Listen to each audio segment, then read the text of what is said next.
প্ৰায় 14 দিন কাৰ্বি আংলঙত চিৰজীৱনৰ কাৰণে মনত ৰৈ যাবলগীয়া কিছুমান মিঠা মুহূৰ্ত পাৰ কৰি যোৱাকালি মহানগৰলৈ ঘূৰি আহিলোঁ।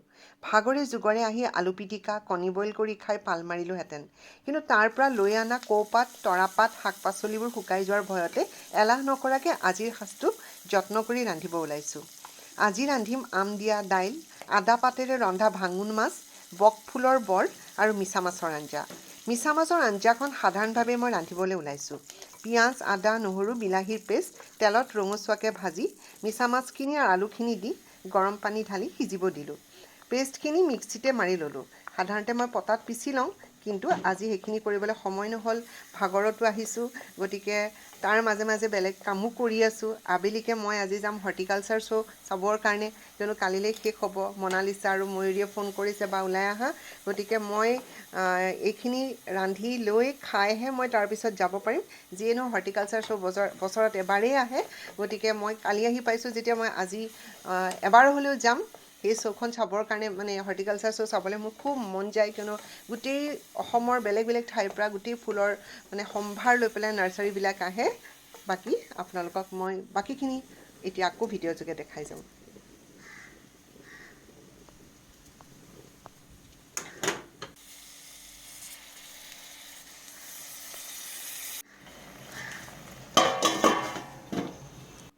এয়া আবতৰী আম। মই গণেশগুৰিৰ পৰা যেতিয়া মাছ কিনিব গৈছিলোঁ, মই হঠাতে বজাৰত মই আম পালোঁ। ভাবিলোঁ যে আমেদি দাইল বনাওঁ, খুব ভাল লাগে।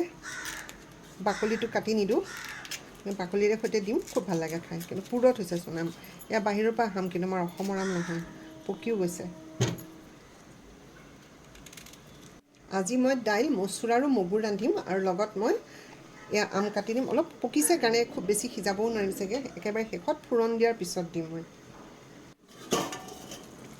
মিছা মাছ আৰু আলুখিনি সিজে মানে মই এগিলাচ সেউজীয়া ৰস ৰেডি কৰোঁ। এয়া সৰু মানিমুনি। সৰু মানিমুনিৰ উপকাৰিতাৰ কথা সকলোৱে জানে। ইয়াক কোনো কোনো অঞ্চলত থানকুনি বুলিও কয়। মই খুব ভাল পাওঁ। ইয়াৰ ৰসৰ লগত মই মৌ মিলাই খাওঁ। এইটো গোটেই বছৰটোত সদায় পোৱা নাযায়।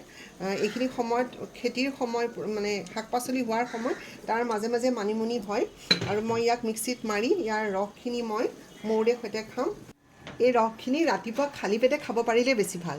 ইয়াৰ গুণ বহুত বেছি, সেইকাৰণে মই ভাবোঁ ৰান্ধিলে গুণ অলপ হ'লেও চাগে নাইকিয়া হয়, আৰু খায়ো বিৰাট ভাল লাগে। টেষ্টটো ইমান ভাল লগা। ইয়াত মই মানে এচামুচ মৌ মিলাই লৈছোঁ, আৰু এতিয়া দুপৰীয়া 12 বাজি গৈছে। এতিয়া মই খাম, কিয়নো ৰাতিপুৱা মোৰ সম্ভৱো নহয় সময় মিলোৱা। যি নহওক, মোৰ চাগে এতিয়া মানে ৰান্ধিও মানে এইখিনি সিজিছেও চাগে, ৰ'বচোন চাওঁ। কি টেষ্ট, বহুত ভাল লাগে, মোৰ বিৰাট ভাল লাগে খাই।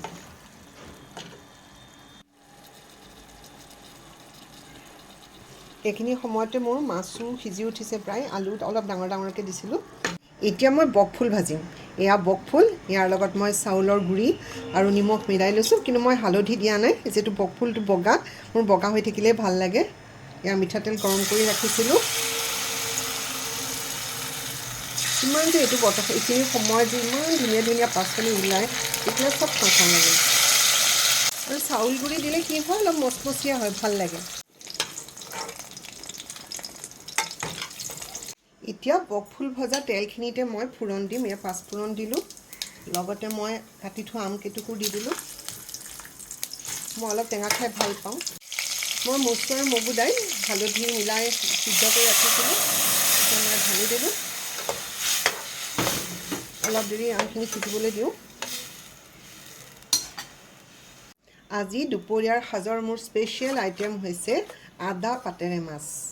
এয়া মই আনিছিলোঁ ভাঙোন মাছ।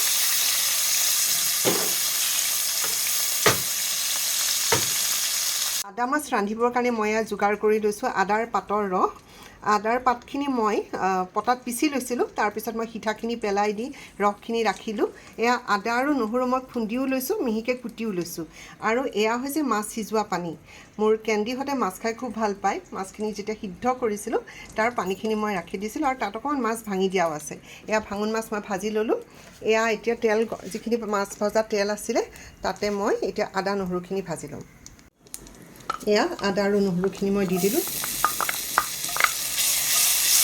ইয়াত মই পিঁয়াজ আৰু জলকীয়া দিয়া নাই, কিয়নো আদা এনেই জ্বলা। আৰু পিঁয়াজো ইয়াত দিয়াৰ দৰকাৰ নাই, জুইটো অলপ কমাই লৈছোঁ মই যোৱাকালি প্ৰায় 14 দিনৰ পিছত এটা বহুত দীঘলীয়া যাত্ৰা শেষ কৰি পেলাই মই গুৱাহাটীলৈ ঘূৰি আহিছোঁ। প্ৰচণ্ড গাৰ বিষ, কিয়নো মই মোৰ 4টা ল'ৰা ছোৱালীক লৈ গৈছিলোঁ আৰু এই জাৰ্ণিত মই যথেষ্ট অভিজ্ঞতা গোটাই আহিলোঁ। মই কাইলৈৰ পৰা লাহে লাহে আপোনালোকৰ লগত শ্বেয়াৰ কৰিম, কিয়নো মই সেই সময়খিনিত অলপ নেটৱৰ্কৰ কাভাৰেজৰ পৰা বাহিৰতো আছিলোঁ, যিহেতু মই খুব বেছি ভিতৰুৱা গাঁৱত আছিলোঁ আৰু লগতে মই একচুৱেলি খুব ভালকৈ উপভোগ কৰিব গৈছিলোঁ সেই সময়খিনি। সেইকাৰণে মই ইমান সামাজিক মাধ্যমত ব্যস্ত হৈ থকাও নাছিলোঁ আৰু বহুত মানে বিৰাট ধুনীয়া ধুনীয়া ঠাই কিছুমান আছে যিবোৰত মই কেন্দিহঁতক লৈ গৈছিলোঁ আৰু সিহঁতেও ইমান বেছি আনন্দ ল'লে এই জাৰ্ণিত। ঠিক আছে, এতিয়া মই এইখিনি হৈ গ'ল ভাজা। এতিয়া মই ইয়াতে দিম আদাৰ পাতৰ ৰসখিনি।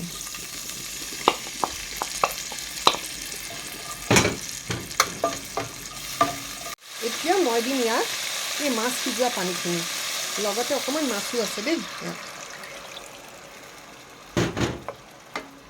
চাওকচোন ৰংটো কিমান ধুনীয়া হৈছে। ইয়াত হালধি দিলে আকৌ ৰংটো সলনি হৈ যাব।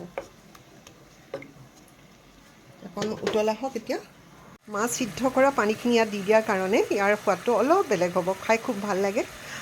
আপোনালোকে ইচ্ছা কৰি কেতিয়াবা অকণমান পিঠাগুড়িও দি দিব পাৰে। পিঠাগুড়ি দিলে অলপমান থুপথুপীয়া নিচিনা হ'ব, ভাল লাগে। আজি দুপৰীয়াৰ সাজটো মই খাম কৌপাতত। মই কালি আহোঁতে গাঁৱৰ পৰা সমস্ত উপকৰণ মই উঠাই আনিছোঁ। এয়া এইফালে আমাৰ মহাৰাণী শুই আছে। তেখেতে প্ৰায় 7 দিন 8 দিন ধৰি ট্ৰেভেল কৰিছে, বিভিন্ন ঠাই চাবলৈ গ'ল। এতিয়া গাৰ বিষ, বাকীকেইটা শুই আছে ক'ৰবাত পৰি মেলি। এখেতে আকৌ চকীত উঠি লৈছে। এতিয়া মই ভাতকেইটা বাঢ়ি লওঁ। আপোনালোকক অকণমান লোভ লগাইছোঁ দেই। এয়া ভাতৰ কাষতে চাউল গুড়া দি ভাজা বকফুল, মিছা মাছ আৰু আলুৰ থুপথুপীয়া এখন আঞ্জা, আম দি ৰন্ধা টেঙা দাইল আৰু আজিৰ স্পেচিয়েল আদা পাতৰ মাছ। এতিয়া খাবলৈ বহোঁ। পেট পূজা কৰিয়ে ওলাই যাম খানাপাৰাত চলি থকা হৰ্টিকালচাৰ শ্ব' চাবলৈ মনালিছা আৰু ময়ূৰীৰ লগত। পুনৰ লগ পাম এক নতুন ভিডিঅ' লৈ।